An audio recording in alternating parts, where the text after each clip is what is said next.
Bismillahirrahmanirrahim. Assalamualaikum warahmatullahi wabarakatuh.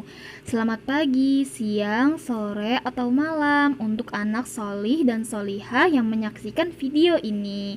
Apa kabarnya? Semoga sehat, bahagia, dan ceria selalu ya. Tetap semangat ya walaupun kita belajar dari rumah. Perkenalkan, nama ibu adalah Ibu Siti Aminah atau biasa dipanggil Ibu Ami. Ibu adalah mahasiswi aktif dari STAI Bani Saleh. Ibu Ami sedang melakukan praktek di SDIT Baitur Rahman. Baiklah anak solih dan solihah, sebelum kita memulai pelajaran, kita baca doa dulu ya. Bismillahirrahmanirrahim. Rabbi zidni ilman warzuqni fahman. Amin. Baiklah anak soleh dan soleha, kali ini kita akan belajar tentang kisah teladan Siti Mashittah. Fir'aun yang menganggap dirinya sebagai Tuhan setelah kedatangan Nabi Musa alaihissalam merasa sangatlah gelisah dan resah akan dakwah Nabi Musa alaihissalam karena Nabi Musa telah menunjukkan mukjizat yang sangat menakjubkan, dari tongkat yang berubah menjadi ular dan tangan yang mengeluarkan sinar di depan kedua mata Fir'aun. Dia takut kalau semua orang akan mengikuti Nabi Musa alaihissalam. Untuk itu Fir'aun selalu berlaku kejam kepada pengikut Nabi Musa alaihissalam untuk menakut-nakuti yang lain agar tidak menyembah Allah. Meskipun tak banyak yang langsung masuk Islam setelah mendengar dakwah Nabi Musa alaihissalam, namun banyak orang yang diam-diam mengikuti petunjuk Nabi Musa alaihissalam. Salah satunya adalah Siti Mashittah yang menjadi tukang sisir putri kerajaan. Bagi teman-teman semua, kita saksikan dulu ya videonya, perhatikan dan simak baik-baik ya. Nanti akan ada evaluasi untuk kalian belajar. Oke, selamat menyaksikan teman-teman. Sahabat, kisah ini sudah hampir dilupakan oleh kalangan umat Islam, anak-anak generasi muda saat ini. Saya yakin mereka tidak pernah dengar kisah yang sangat memberikan inspirasi besar dalam kehidupan. Bagaimana keteguhan dan keyakinannya menjadikan wanita ini mulia di sisi Allah Subhanahu wa Ta'ala. Siapa wanita mulia tersebut? Dialah Siti Mashittah yang hidup pada zaman Fir'aun dan sekaligus menjadi pembantu mengurus anak-anaknya Fir'aun. Apa di dalam kerajaanku sendiri ada pengikut Musa? Teriak Fir'aun dengan amarah yang membara setelah mendengar cerita putrinya perihal keimanan Siti Mashittah.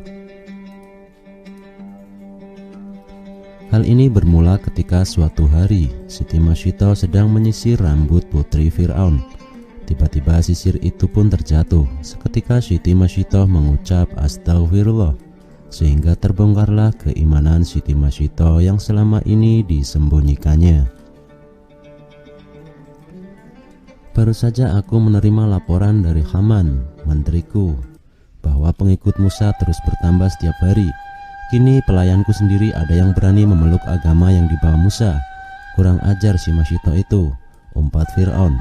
Panggil Mashittah kemari, perintah Fir'aun pada pengawalnya. Mashittah datang menghadap Fir'aun dengan tenang. Tidak ada secuil pun perasaan takut di hatinya. Ia yakin Allah senantiasa menyertainya. Mashittah, apakah benar kamu telah memeluk agama yang dibawa Musa? Tanya Fir'aun pada Mashittah dengan amarah yang semakin meledak. Benar, jawab Mashittah mantap. Kamu tahu akibatnya. Kamu sekeluarga akan saya bunuh, bentak Fir'aun. Telunjuknya mengarah pada Siti Mashittah. Saya memutuskan untuk memeluk agama Allah, maka saya telah siap pula menanggung segala akibatnya. Mashittah, apakah kamu sudah gila? kamu tidak sayang dengan nyawamu, suamimu, dan anak-anakmu. Lebih baik mati daripada hidup dalam kemusyrikan. Melihat sikap Masyitoh yang tetap teguh memegang keimanannya, Fir'aun memerintahkan kepada para pengawalnya agar menghadapkan semua keluarga Masyitoh kepadanya. Siapkan sebuah belangga besar, isi dengan air dan masak hingga mendidih, perintah Fir'aun lagi. Ketika semua keluarga Siti Masyitoh telah berkumpul, Fir'aun memulai pengadilannya. Masyitoh, kamu lihat belangga besar di depanmu itu. Kamu dan keluargamu akan saya rebus. Saya berikan kesempatan sekali lagi. Tinggalkan agama yang dibawa Musa dan kembalilah untuk menyembahku. Kalaulah kamu tidak sayang dengan nyawamu, paling tidak fikirkanlah keselamatan bayimu itu. Apakah kamu tidak kasihan padanya? Mendengar kalimat terakhir yang diucapkan Fir'aun, Siti Masyitoh sempat bimbang. Tidak ada yang dikhawatirkannya dengan dirinya, suami dan anak-anaknya yang lain, selain anak bungsunya yang masih bayi. Naluri keibuannya muncul, ditatapnya bayi mungil dalam gendongannya. Yakinlah Masyitoh, Allah pasti menyertaimu, sisi batinnya yang lain mengucap. Ketika itu terjadilah suatu keajaiban. Bayi yang masih menyusui itu berbicara kepada ibunya. Ibu, janganlah engkau bimbang, yakinlah dengan janji Allah.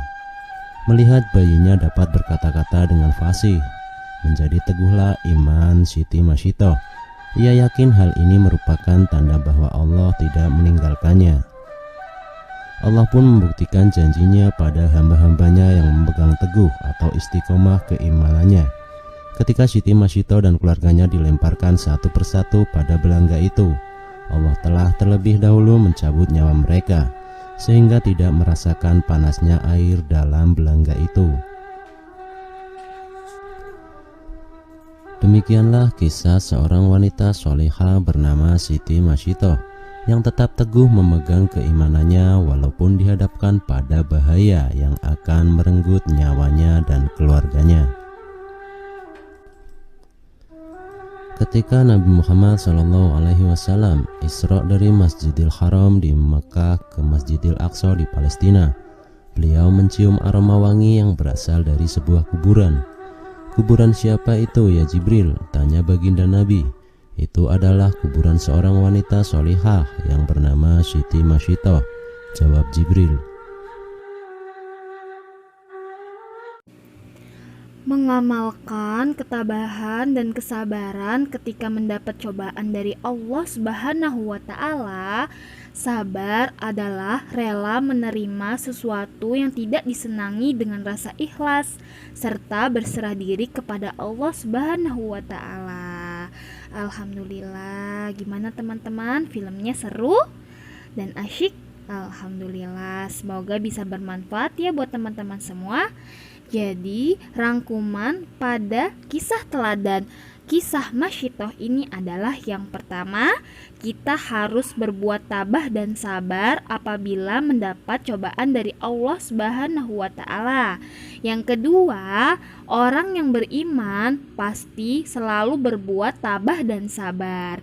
Dan yang ketiga, meneladani kisah Siti Masyitoh dalam kehidupan sehari-hari untuk mempertahankan iman dan Islam. Alhamdulillah, semoga kita bisa mengikuti kisah teladan akhlak terpuji melalui kisah Siti Masyitoh ya teman-teman. Ibu cukupkan dengan membaca Alhamdulillahirabbil alamin.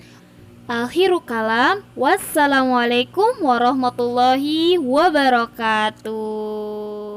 Bye bye anak-anak.